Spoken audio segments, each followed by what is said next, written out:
Hi YouTubers, Maggie May here yet again.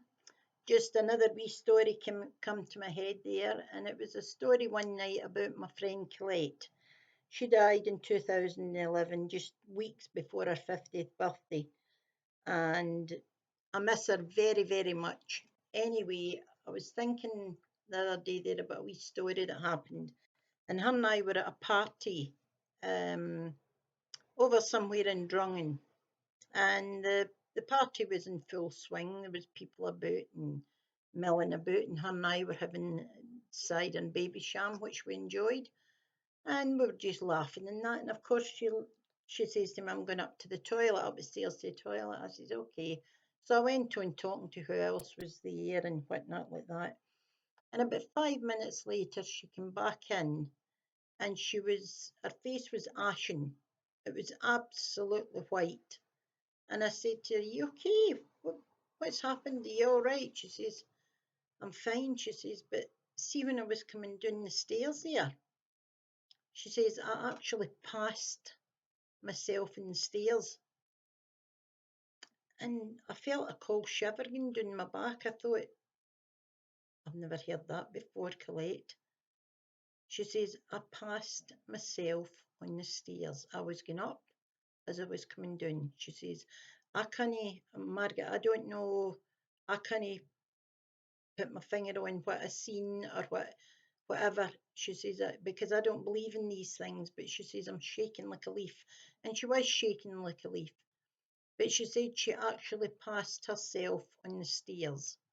Now I know I've heard a lot about uh, doppelgangers. I think that's what you call them. Forgive me if I've got it wrong, but I think that's what you call them when it's somebody who's you're identical, and if you ever do get to meet them, then it's quite unlucky, I think.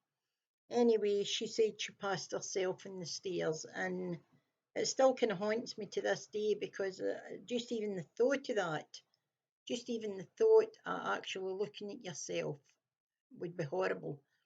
I have, over the years, mind you, saw different members of my family out with where we live. You know, I went to Berwick and Tweed a holiday 40 years ago when my son was just a baby. And as I'm sitting in the wee club with my husband and my baby, this woman came in and she sat across from us. And I looked at her and she looked at me, and the hair stood in the back of my neck because she was a spitting image of my sister. And my sister at the time lived in Africa. She had emigrated to Africa.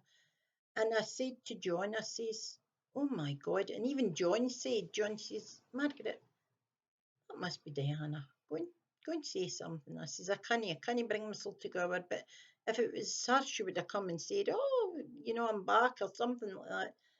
And to this day, I'll never forget the way this lady was dressed. She was identical to my sister.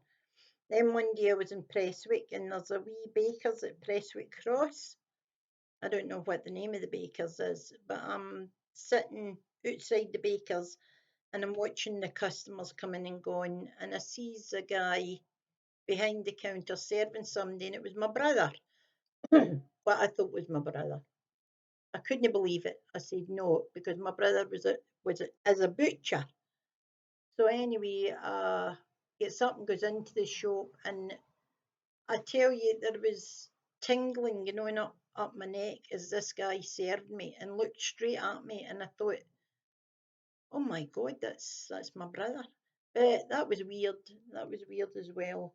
But there was one day there was a famous case actually about a school teacher who had a doppelganger, and this other being who was actually her actually at times would take a class while she was maybe sick, and then she would come back and they would say, "Well, look, as far as we're concerned, you haven't been off your work." She'd say, "I swear to you, I've been off my work. I've been ill for a week and I've phoned in and everything." No, no, no, no, no. Somebody's taking your place. The same when they were out having meals and going to like nights out to the theatre and things like that. People were saying, "Did you enjoy that last night?" So these two, this is a famous one. You would need to look it up to just put in doppelgangers and the school teacher, and you'll read all about it. It's very interesting.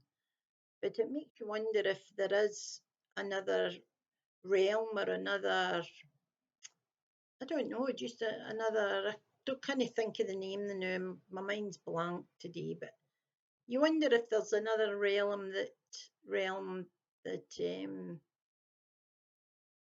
that you live in beyond this one, and maybe sometimes they cross over.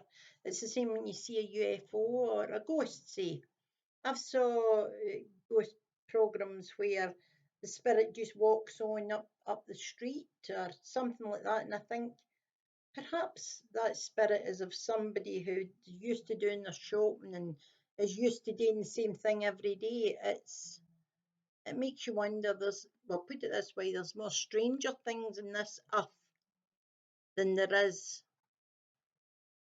in reality, and I firmly believe that someday we're going to all wake up and this is no life.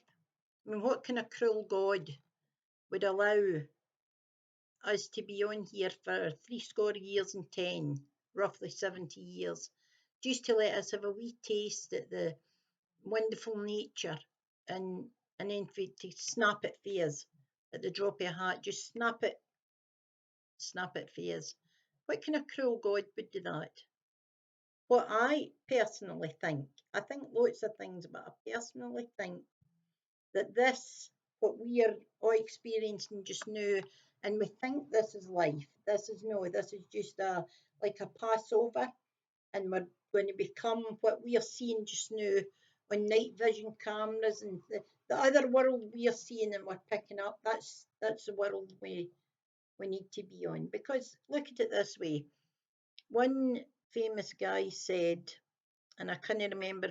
Sorry, I can't remember his name now, but he says, "Youth is wasted in the young." And I used to think to myself, that's true. Because when you're young, you're stupid. You think you can never be touched. You can go out and drink. You can get up to mischief. You can do this. You can do that. Then by the time you start to have a lot of wisdom, you're nearing the end of your life. So explain that to me. Why can we not have the wisdom at the beginning of our life and then get the stupidity at the end? Instead of that, it's backwards. And I often wonder, is that, I mean, I believe in God, but it's a cruel God if he thinks he can put us on here and give us wee tasters a different life round about that we're never going to see. I'm never going to see the moon. I'm never going to be able to touch the moon, but maybe my great grandkids will. My grandkids. So just think about it anyway. Youth is wasted in the young, and it's true because all their energy, you see my grandchildren there, their energy is through the roof. And I think, why have they got all that energy they know? Why don't they have that energy when they're 50, 60, 70, 80 and so forth? It, anyway, I'm just piffling on here today, I think, and I'll say goodbye now anyway. I'm going to go and see to my dinner and I'm going to have a bath. So I'll speak to you real soon. Take care. Ta-da.